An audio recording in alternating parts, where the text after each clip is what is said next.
Trikonasana. Very important is how you getting in and out of the posture and what is the starting position for you. Yeah.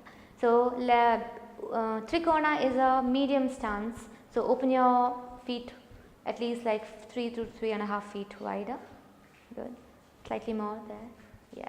Now make sure your inner edge of your feet are parallel to each other. So yes, palms on your hips. Good. And try not to arch your back, tummy tucked in. Good. Now take your right toe out to the right. Good. Your feet makes 90 degrees. Reach your arms out. Take a deep breath in here. Exhale, bend towards your right and just place your palm slightly below your knee.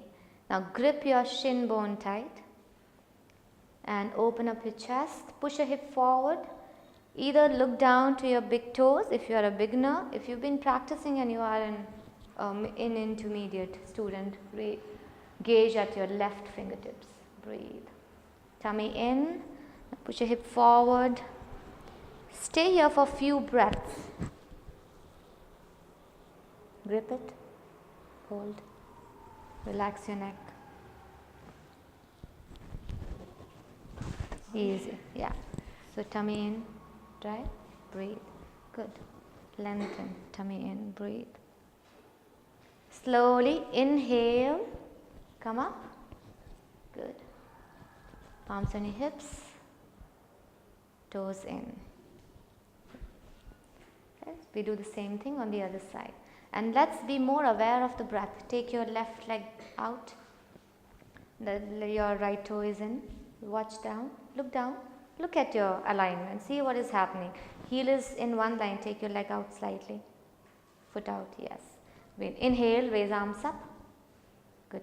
Take a deep breath in. Exhale. Bend to the left side. Good. Grip your shin tight. And think of someone's pulling your arm up. Good. Navel drawn in. And now focus on your breath. See how you're breathing. Let your inhalations be equal to your exhalations. Awareness to your inner thighs. Spine upright. See what is happening at the spine. Breathe. Slowly look down. Inhale, come up. Left toe in, palms on your hip, feet together, Samasthiti.